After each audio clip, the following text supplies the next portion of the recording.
Alhamdulillah, wassalatu wassalamu ala rasulillah. Kita lanjutkan fikihnya. Kemudian kata beliau, mawadhi'ul jahr wal israr bil qiraah. Tempat-tempat yang disunahkan untuk dikeraskan atau tidak dikeraskan dalam bacaan. Kata beliau, wasunnah an yajharal musalli fi raq'ati subhi wal jumu'ah wal ulayaini minal maghrib wal isya wal idaini wal kusuf wal istisqa. Yang sunnah yang dikeraskan oleh orang yang sholat itu adalah yaitu di dalam sholat subuh, sholat Jumat, 2 rakaat pertama dari maghrib dan isya. Demikian pula sholat Idul Fitri dan Idul Adha, sholat gerhana matahari dan bulan, sholat istisqa. Maka semua ini disunahkan untuk dikeraskan. Wa yusirru fi dhuhri wal asri wa thalithatan maghrib wal ukhrayaini minal isya. Adapun dalam salat zuhur, salat asar, rakaat ketiga salat maghrib dan rakaat ketiga dan keempat dari salat isya, maka itu disunahkan untuk disirkan. Wa amma baqiyatun nawafil, adapun salat-salat sunnah, fanahariyah la jahra fiha. Adapun salat sunnah di waktu siang tidak boleh dijaharkan. Walailiyah yukhayyar fiha bainal jahr wal israr. Adapun salat sunnah di waktu malam, maka diberikan pilihan antara mengeraskan atau mensirkan. Wal afdal at-tawassut, yang paling utama itu tengah-tengah.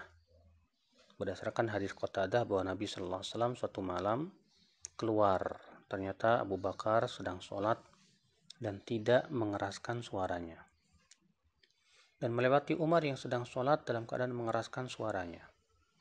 Ketika keduanya bertemu dengan Nabi sallallahu alaihi wasallam, maka Nabi sallallahu alaihi wasallam bersabda, "Ya Abu Bakrin marartu biku anta tusolli takhfidh sautak." Ya Abu Bakar, aku tadi malam melewati kamu yang sedang sholat dan tidak mengeraskan suaramu. Kata Abu Bakar, aku cukup memperdengarkan Allah yang mendengar, ya wahai Rasulullah. Lalu Rasul bersabda kepada Umar, aku melewati kamu yang sedang sholat dan mengeraskan suaramu. Ya, maka Umar menjawab, memberikan alasan untuk membangunkan orang yang tidur dan mengusir setan, hai Rasulullah.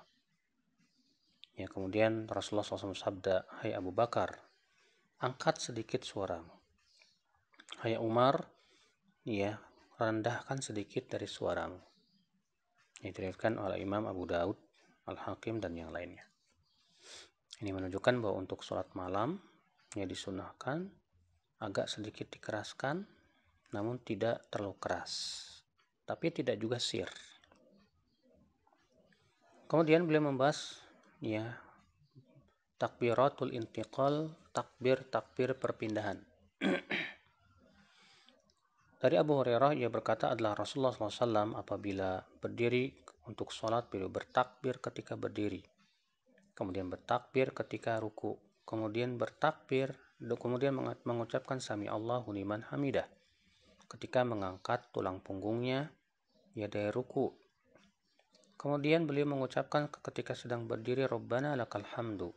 Kemudian beliau bertakbir ketika turun, kemudian bertakbir ketika mengangkat kepalanya, kemudian bertakbir ketika sujud, kemudian bertakbir ketika mengangkat kepalanya, kemudian beliau lakukan itu dalam seluruh sholatnya sampai selesai.